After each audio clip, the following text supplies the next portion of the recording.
행복 시작 불행 끝. 성공 시작 실패 끝.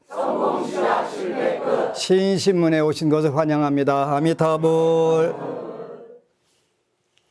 요즘에 여러분들하고 저 공부하는 것은 여러분들이 불교를 믿으려면 18가지 그 아주 소중한 꼭 필요한 조건을 충족했을 때만 여러분들이 불교를 믿을 수 있다 그랬어요.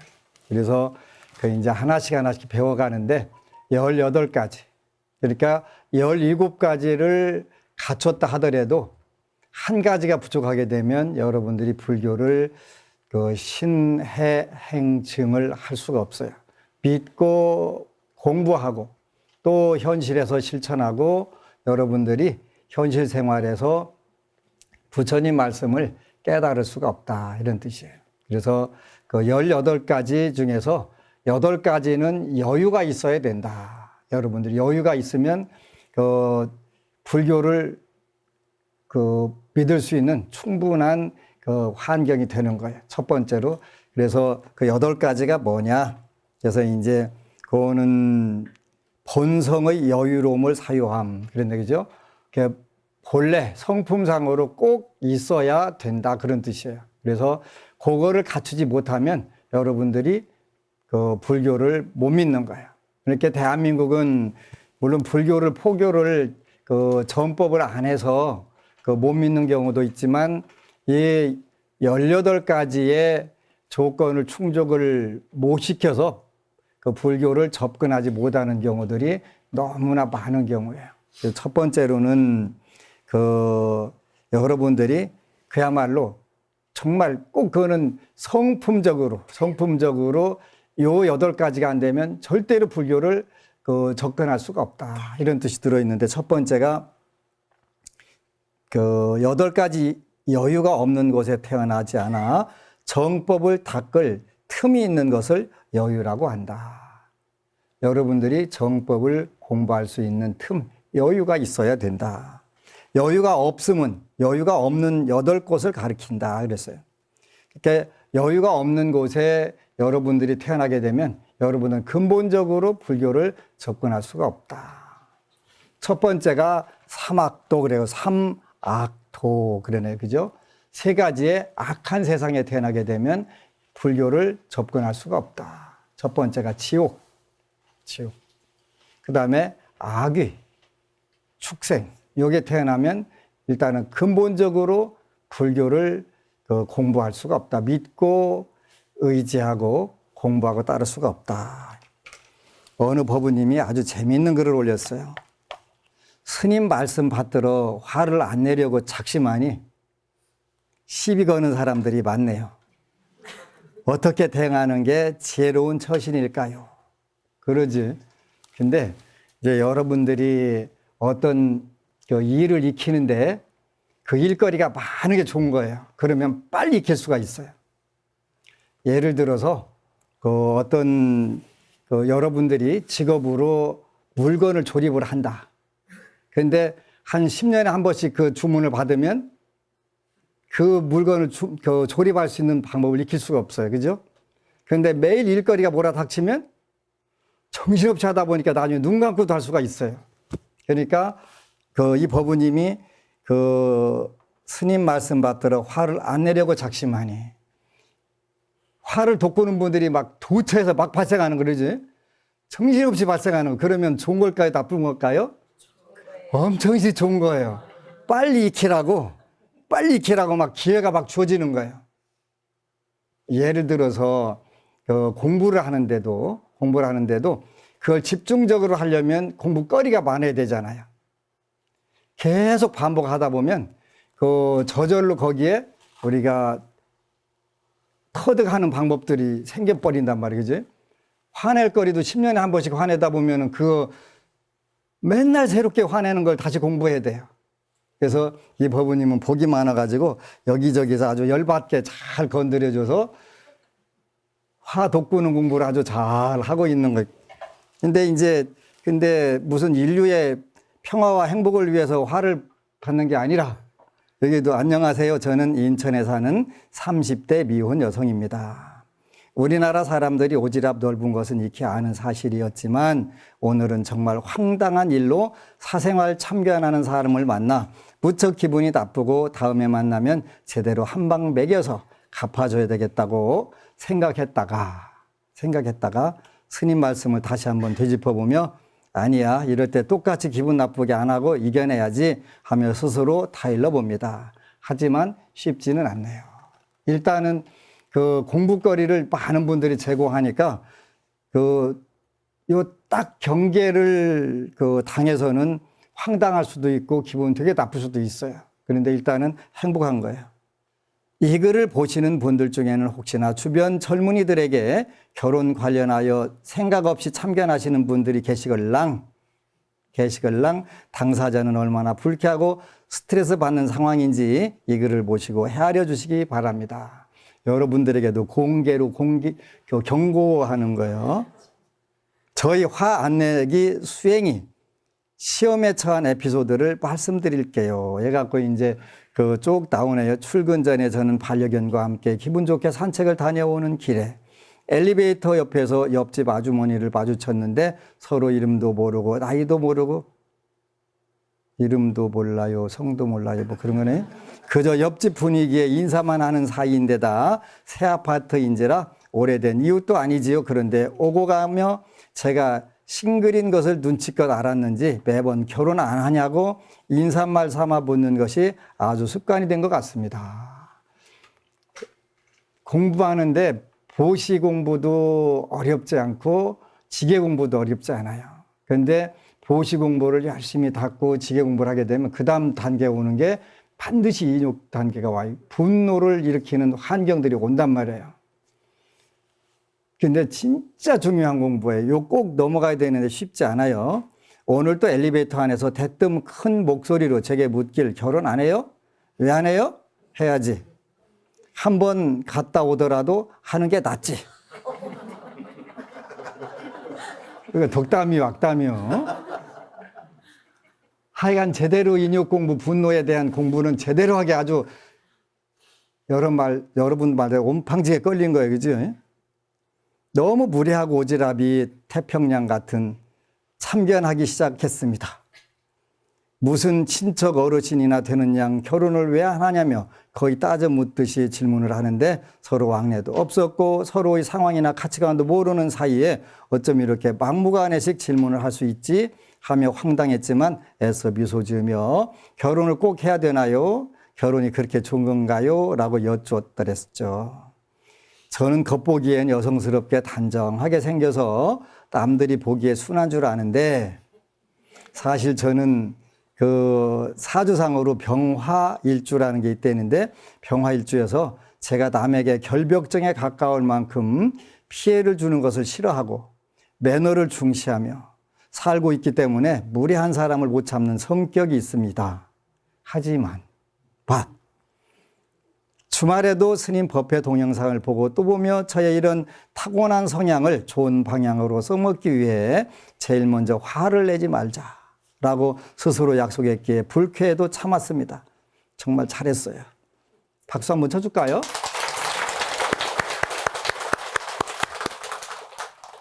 제 수행에 태클을 거는 시험이라도 치르는 기분이었지요.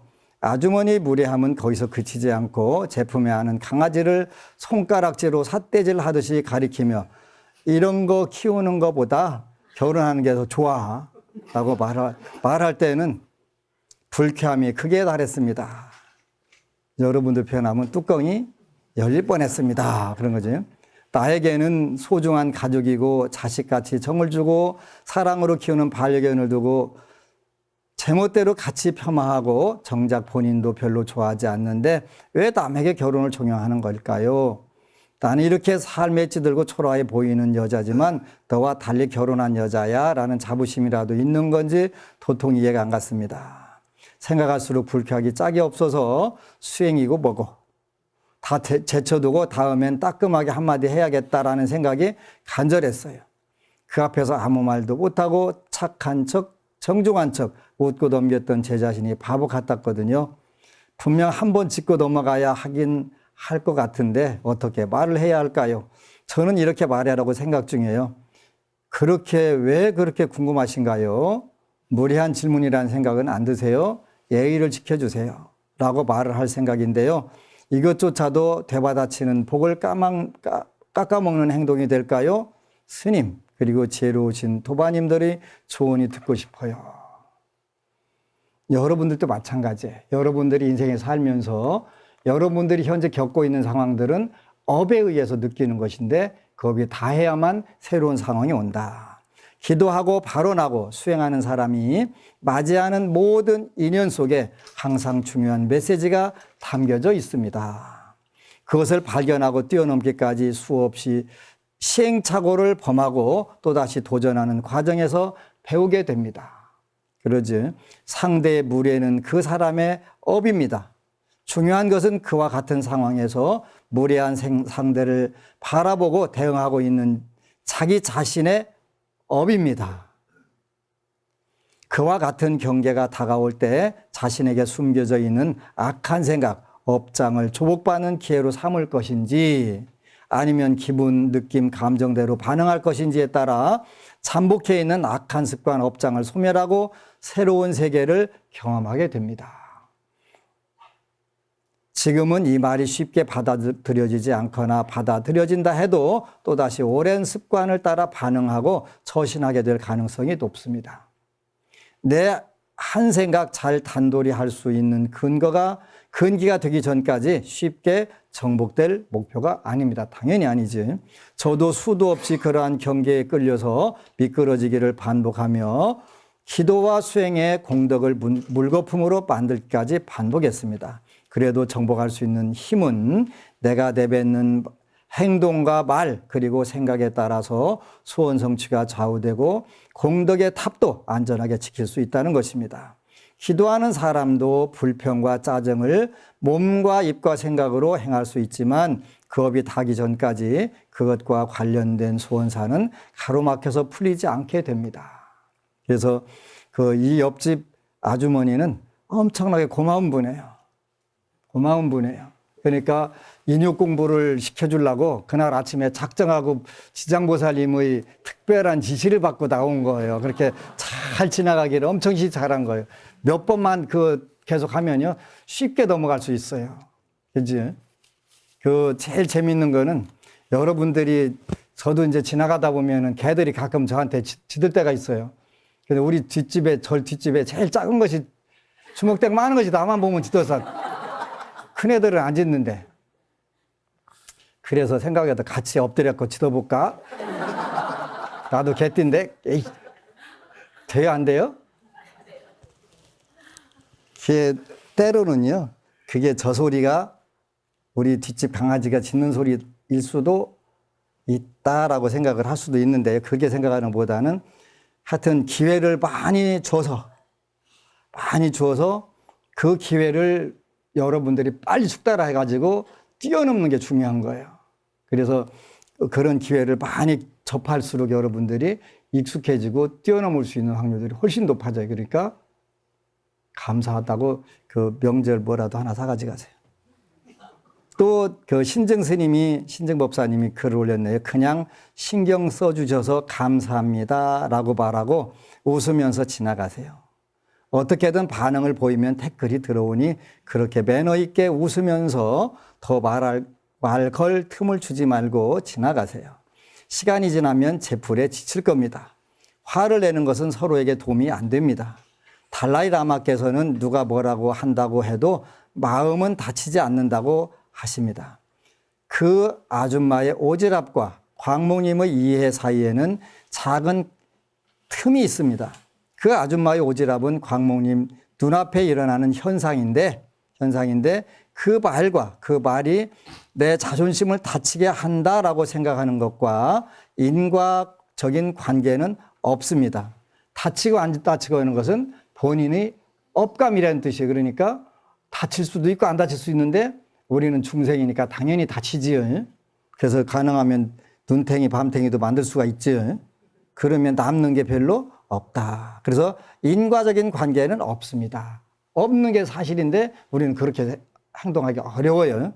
그러더라도 익혀야 된다는 거예요.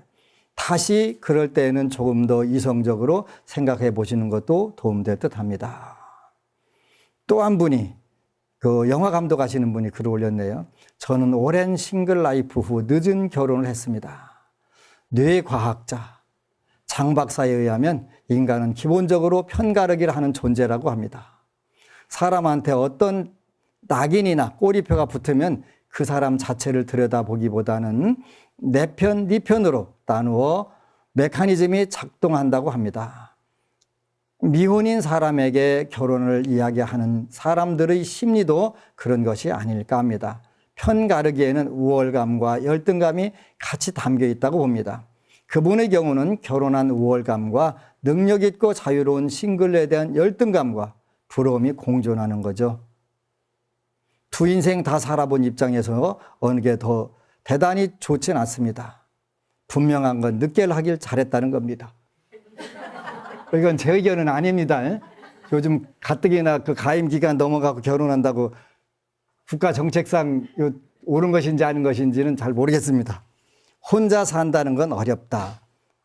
외롭고도 도도한 모습, 오연하게 살지 않으면 모욕당한다. 그러나 또한 어딘지 조금 애처로운 데가 없으면 얄밉게 보인다. 그러나 또한 너무 애처로운 티를 내면 새끼가 있다는 말을 듣는다. 그 균형이 어렵다. 단합의 세이코라고 하는 분이 30 넘어 한방눈에서 쓴 글이라네요. 무릇 중생의 시선이라는 것이 이렇습니다. 독신으로서의 자긍심을 가지고 사시다가 인연 되면 결혼하시고 인연이 없으면 다른 행복한 것들을 누리면서 사시면 된다고 생각합니다. 그런 분한테는 다른 대답하지 말고 마냥 미소를 지으며 네네 해야죠. 계속 그렇게만 답하면 됩니다. 남의 인생에 간섭하는 분들을 대하는 가장 현명한 대처법이죠. 네네, 네네, 네네. 그러면 그렇게 하세요. 그래서 일단은 여러분들이 마음을 먹는다는 것은 그 단계에 공부할 준비가 됐다는 뜻이에요. 이 부모님도 잡는 공부하려고 하니까 그냥 과제들을 잘 해결할 수 있도록 왕창 몰아닥쳐 갖고 좋은 기회가 온 거예요. 일단은 축하드립니다.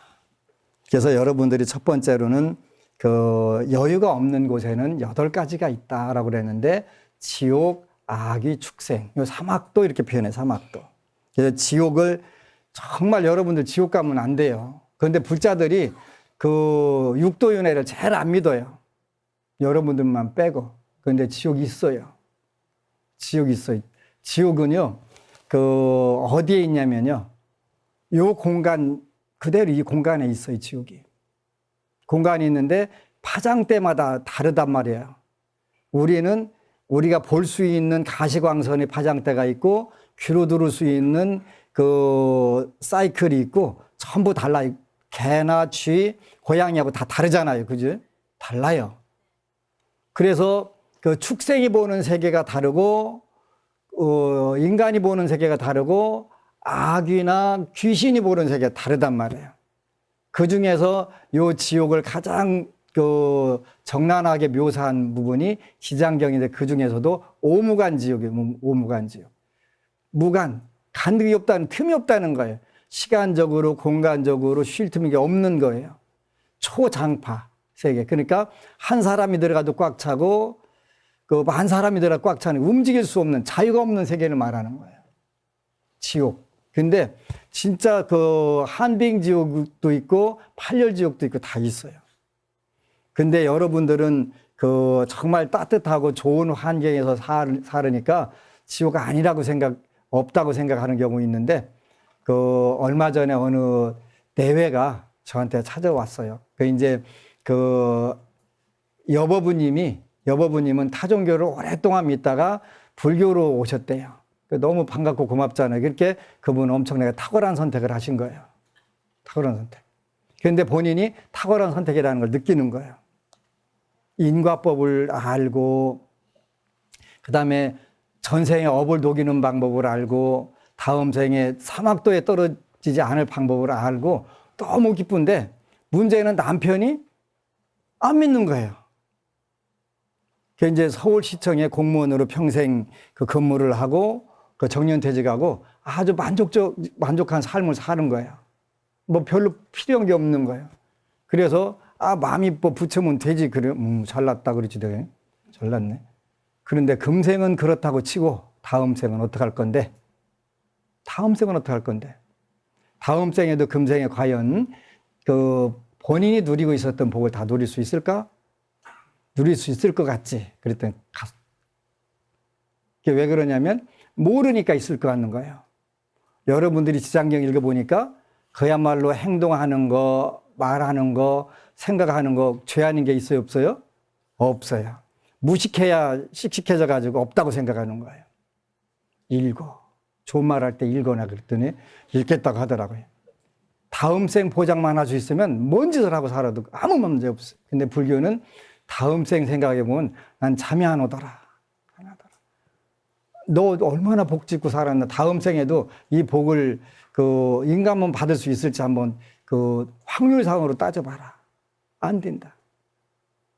일단 지장경 백동만 읽으면 당신의 업이 얼마나 무거운지 알게 돼.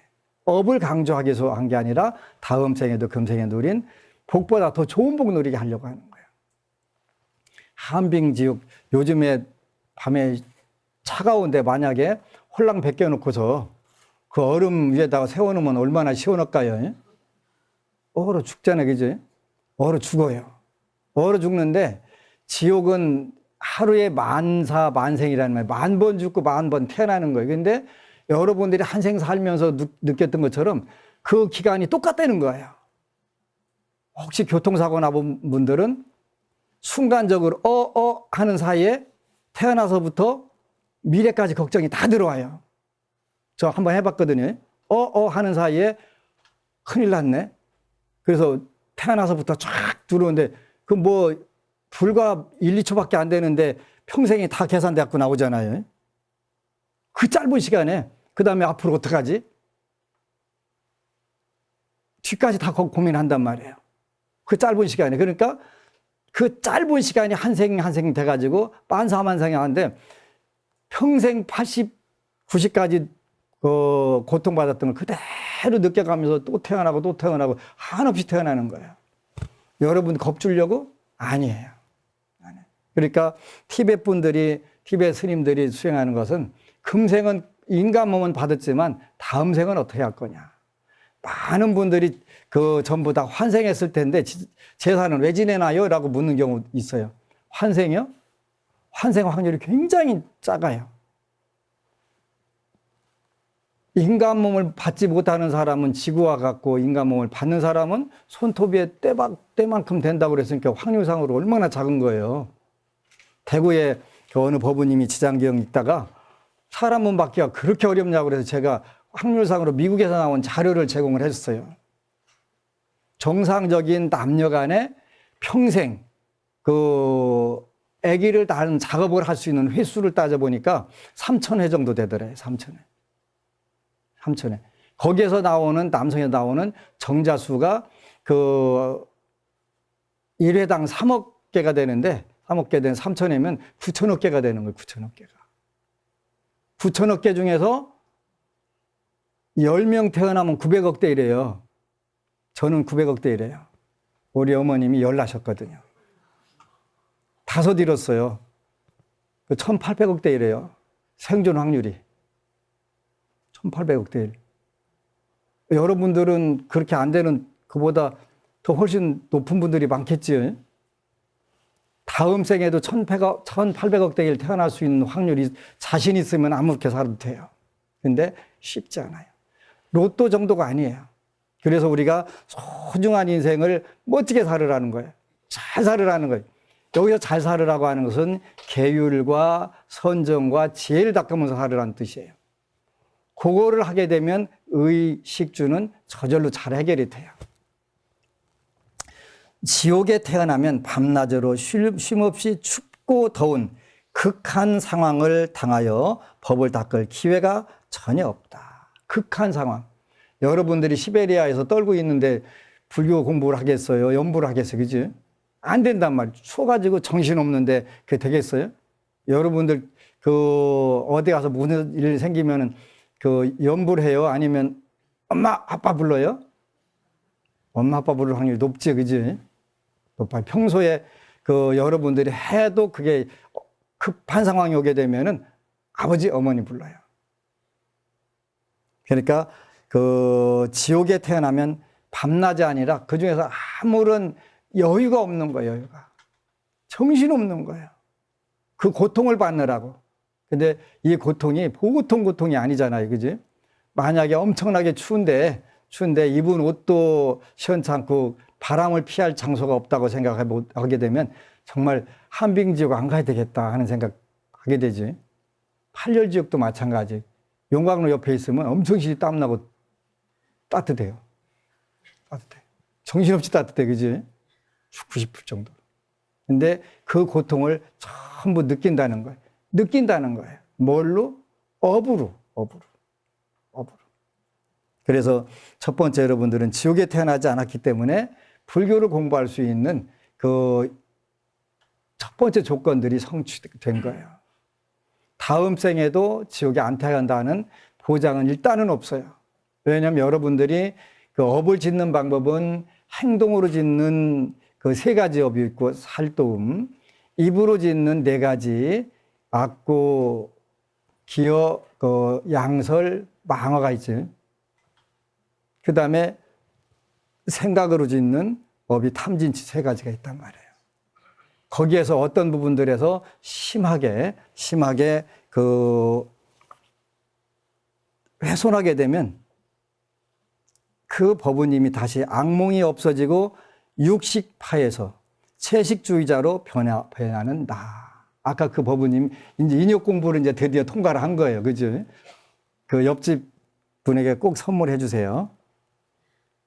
저는 법안스님 법문을 듣기 전에 불교에 대해 막연한 호감과 공경하는 마음만 있을 뿐 오개도 지키지 않는 불량불자였습니다. 왜냐하면 저는 불교의 세계관을 납득하고 좋아할 뿐 초자연적인 그 무엇은 믿지 않고 의심 많고 시니컬한 인간이었으니거든요. 저는 몇 해 전부터 많이 아팠고 아직도 통증에서 벗어나지 못했습니다. 제 처지가 이렇게 되고 보니 내가 전생에 뭔 죄를 지었길래 이런 생각을 늘 상하며 불교에 심취하게 되었고 그 와중에 법안스님을 알게 되었습니다. 직접 뵌 적은 없고 맨날 동영상만으로 뵙고 있지만요.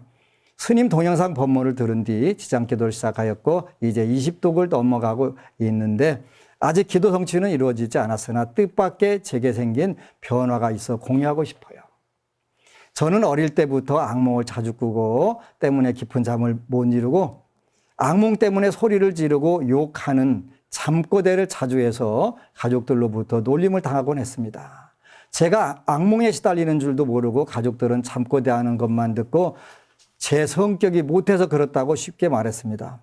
꿈속에서 주로 귀신에게 쫓겨다니며 집 베란다에서 뛰어내리는 꿈을 반복해서 꾸었고 하도 이런 꿈을 자주 꾸니 생시에서도 베란다 앞에서 떨어져 보고 싶은 충동도 들었습니다. 귀신 꿈에도 도가 트다 보니 귀신이 친숙해지는 지경에 이르렀고 귀신과 맞짱도 뜨고 때에 따라서는 귀신에게 멈춰 따라오지 마 하면 귀신이 명령을 따르는 웃지 못할 내공도 갖게 되었습니다. 속으로는 무서워 벌벌 떨면서 꿈속에서 귀신을 조정하며 허세를 떠는 것이었죠. 또 두 번째로 사람들과 싸우는 꿈을 자주 꿨는데 단골 출연자는 저희 어머니였고 둘째는 사회에서 만난 악연들입니다. 그런 꿈을 꾸고 난 뒤에도 항상 우울하고 꿈속에서 시달려서인지 잠을 많이 자도 피곤했으며 꿈속에서 저와 싸웠던 사람들을 더 미워하기도 했습니다.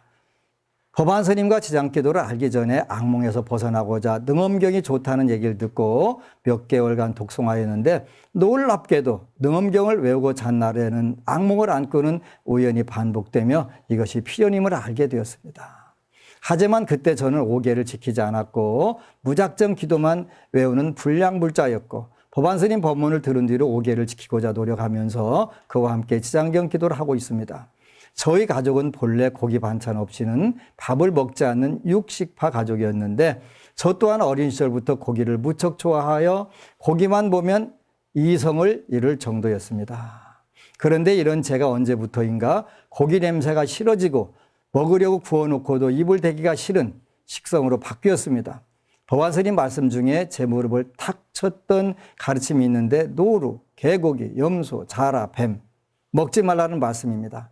저희 아버지는 잘 나가던 사업가이던 시절 럭셔리한 취미 생활이랍시고 사냥총과 비싼 낚싯대를 사모으는 사치를 하며 들로 산으로 사냥을 하며 노루, 꿩 여러 가지 어여쁜 새들을 잡아왔고 사람 몸 크기만한 잉어를 잡아와서 구워 먹기도 했습니다.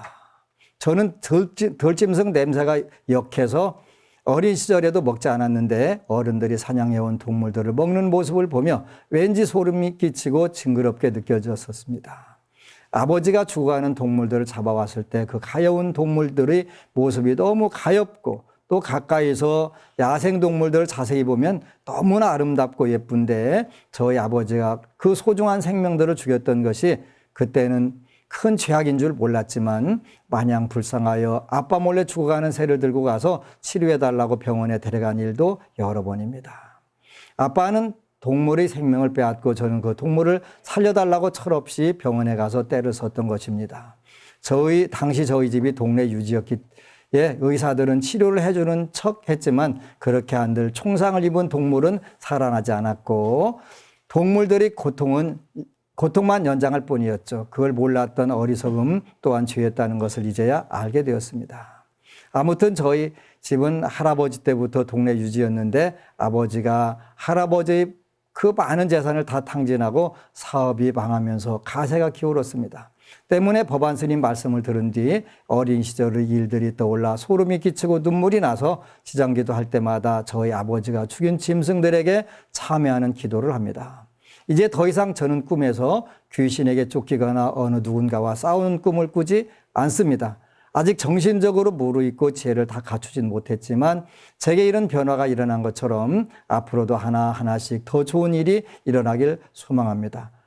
그리고 요즘은 악몽 대신 돌아가신 아버지 꿈을 자주 꿉니다. 돌아가시기 전에 사이가 안 좋았던 아버지가 꿈에 자주 나오시는데 아무 말씀 없고 생전과 달리 성질도 안 부리고 그냥 밥을 먹거나 집에 와서 잠을 자는 꿈을 꿉니다.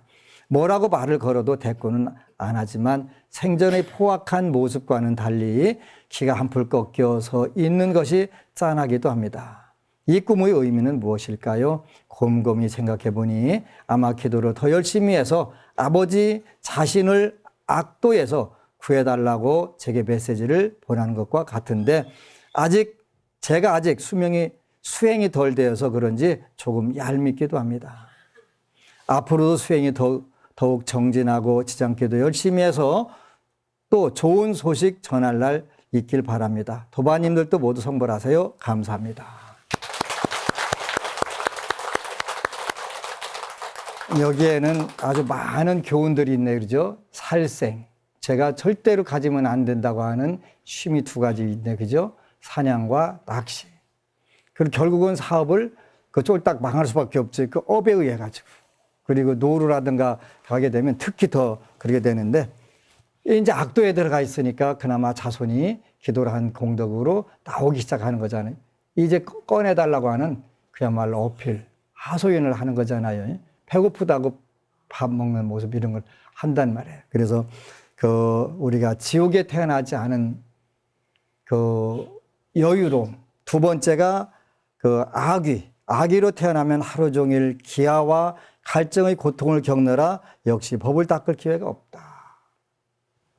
3일 굶었는데 나는 오로지 염불을 하고 지장경 독경하겠다. 그러면 지장보살님이시오. 안 돼, 그러지? 안 돼. 그러니까 여러분들이 오늘 저녁 공양도 잘하고 맛있게 잘하고 이렇게 공부할 수 있는 여유, 바로 지옥과 악에 태어나지 않았기 때문에 그래요. 그죠? 세 번째는 축생으로 태어나면 사람의 불임당하고 서로 잔인하게 해치는 고통을 겪느라 역시 법을 닦을 기회가 없다. 우리가 지옥과 악의와 축생이 사막도에 해당하는 거예요. 여러분들도 마찬가지예요. 여러분들도 이 세 곳으로부터 절대로 자유로울 수가 없어요. 그런데 여러분 다행히 지장경 읽어서 이 사막도는 일단 안 가요. 가게 되면 아무리 재수 없어도 도리천으로 가게 돼요. 100번은 가게 되니까 일단은 보장은 받은 거예요. 그랬다고 아무렇게나 살면 안 돼요. 그렇게 해서 나뿐만 아니라 다른 분들도 요 좋은 법을 공부를 해서 익힐 수 있도록 늘 그 기도를 하셔야 돼요. 그렇게 되면 다음 생에 그 한 나라의 왕으로 태어나기 때문에 왕으로 태어나는 거 되게 중요한 거예요. 이제 며칠 후에 태국에 가기로 했는데 태국에도 이제 왕족들이 계시더라고요. 근데 왕가에 태어나는 사람들은 운명이 달라요. 평민하고 절대적으로 다른 거예요. 그래서 평등한 거, 모든 인류는 평등한데요. 평등하다고 그래서 다 똑같은 권리를 누리고 사는 건 아니에요. 전생에 지은 복력에 의해서 그 가지고 살 수 있는 그런 부분들이 달라지는 거예요. 그래서 여러분들은 지옥, 악귀, 배고픔. 여러분들은 우리 대한민국 역사상 가장 좋은 때 태어났어요. 밥 먹고 살 빼는 게 일이니까. 우리 역사상에 그런 때가 없었어요. 5,000년 역사로 따져도 또 1만 년 역사로 따져도 그런 기간이 없었어요. 근데 요 좋은 기간 동안에 우리가 할 일들이 정말 많은 거예요. 그러지? 언젠가 우리도 그 배고픈 세계에 가서 태어날 수 있어요. 축생 세계에 태어나서 그 짐승들이 돼서 쫓겨다닐 수도 있어요. 그래서 이런 부분들에서 우리는 지옥악이 축생에 안 태어나기 위해서 정말 많은 그 공덕을 짓고 복을 지어야 돼요. 중요한 부분들이에요. 이 부분만 가져도 여러분들은 매일 감사하셔야 되는데 감사가 되질 않아요. 왜 안 되냐면 옆집하고 비교하니까. 근데 우리 부자들이 보면 꼭 옆집 사람은 나쁘게 살고 악하게 사는데 잘 사는 것 같고, 여러분들은 되게 착하는데 못 사는 것 같고, 그러지? 거꾸로예요. 거꾸로. 못 살 때는 못 살 만한 이유가 있는 거예요. 복력이 부족하든, 그 업에서 악업을 많이 지었든. 그래서 옆집을 부러워하는 것보다는 금생에 내가 공덕 포인트를 좀 더 쌓지. 그래서 내생이라고 하는 것은 꼭 여러분들이 금생에 몸을 바꿔서 태어나는 것만 내생이라고 하는 게 아니에요. 내일도 내생에 해당하는 거예요. 그러니까 오늘 여러분들이 복을 지게 되면 내일은 어떻게 바뀔지 아무도 몰라요. 생각 하나에 의해서 운명 바뀌는 경우도 굉장히 많아요. 그렇지? 요 법우님은 꿈속에서 귀신에 쫓기고 매일 아파트에서 떠내리는 꿈 꾸고 그 왼수들과 싸우는 꿈 꾸고 그것이 그 지장경을 읽다 보니까 그 복력으로 소멸이 돼 가는 거예요. 그러니까 그 업들이 전생에 복을 많이 짓고 사는 것은 확실한데 그걸 모르고 사는 거잖아요. 여러분들 주위에는 이런 법우들이 정말 많아요. 그래서 빨리 지장경을 읽고 그분들이 잘 이 속에서 벗어나고 더 나가서 본인이 누리는 이 복들을 나눠줄 필요들이 있어요. 그렇게 되면 지옥악의 축생들이 줄어들게 돼요. 지옥악의 축생들이 줄어들게 되면 그 위기를 느끼는 분이 있대요. 그 마왕 파순이라고 하는 분인데 여러분들이 지장경 읽기 시작하면 그 파순의 왕궁이 흔들리기 시작해가지고 지진이 일어나갖고 가만히 앉으실 수가 없는 거예요. 그러니까 어떻게 해야 되겠어요? 여러분들이 읽는 걸 방해를 해야 돼요. 못 읽게 막아야 돼요. 아침에 가능하면 새벽에 못 일어나게 무조건 막아갖고 지구를 등지고 계속 붙어 있으라고 막 누르고 이렇게 있어야 되고 그렇게 해야 돼요. 여러분들이 그렇다고 거기에 지면 안 돼요. 빨딱 일어나세요. 그치? 그렇게 되면 이제 마왕 파순이 이제 여러분들 포기를 하게 되는 거예요. 그래서 여러분들이 지옥 있어요. 틀림없이 있어요. 그 축생이 있잖아요. 그러지? 아까 말씀드린 거사님이 다음 생이 있다는 걸 뭘로 믿어요? 그러길래 내일 있다는 걸 어떻게 알아? 내일 있다는 걸 어떻게 알아? 그러지? 그럼 내년은 그지? 조금 더 길게 하면 다음 생에 그 조금 느리면 그러잖아요. 내일 있는 게 어떻게 하냐고 그랬더니 똑같은 이치라고. 그래서 그 지장기 읽으셨다고 그래서 너무 잘하셨다고. 그 정말 복이 많으시다고. 금생에 누린 복, 다음 생에도 누리는 방법은 그 현재를 가장 잘 사는 방법이잖아요. 그지? 현재를 잘 사는 방법은 전생의 수급은 여러분들이 참회를 통해서 녹이고 금생에 몸과 입과 뜻을 복을 짓는 데 써먹게 되고 그렇게 되면 자연스럽게 모든 일들이 어느 순간에 금방 좋아지는 거예요. 그래서 나는 왜 안 될까요? 라고 하는 분들이 있는데 원칙적으로 안 되는 건 없어요. 그런데 그 시간이 좀 더 빨리 이루어지는 경우도 있고 늦게 이루어지는 것도 있고 또 여러분들한테 가장 소중한 것부터 빨리빨리 이루어주시고 하기 때문에 여러분들이 저는 된 게 없는데요. 이미 많이 있어요. 여러분들이 인식을 못하는 것 뿐이지. 진짜 소중한 걸 다 가지고 있잖아요. 벌써 이 세 가지 가지고 있잖아요. 그리고 다음 생에도 지옥에 갈 일이 별로 없잖아요. 그지? 도리천 백생을 왔다 갔다 하는 거 이미 보장받았는데 이때는 이제 여러분들이 더 훨씬 더 선업을 좋은 일들을 집중적으로 하는 그런 마음들을 가져야 돼요. 맨날 착한 일을 하고 하는데 착한 일에도 못 삽디다 하는데 착한 일 갖고 못 살 방법이 없어요. 여러분들이 말하는 착한 일은 착한 일이 아니라 지혜가 없는 멍청한 일들을 하고 계신 거. 그래서 그런 거예요. 지혜. 그리고 복을 지게 되면요. 여러분들이 그 복력 수준에서 사람들을 만나게 돼요. 매일 왼수만 만나고 사기꾼만 만나는 사람은요. 그 복력 수준에 있기 때문에 그런 거예요. 그 업력 수준에서는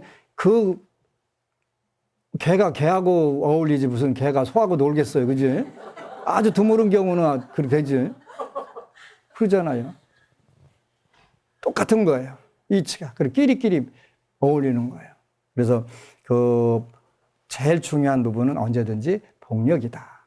꼭 기억하시기를 바라고 한 주간 열심히 어느 부분들이 선업을 짓고 복을 짓는 것인지 고민을 해가면서 살면 여러분들이 일주일만큼 엄청난 발전이 일어나요. 그래서 내 인생 왜 이래가 아니라 내 인생 꽃이 피네라고 할 수 있어요. 꼭 그렇게 하시기를 축원합니다. 아미타불. 그리고 여러분 사랑합니다.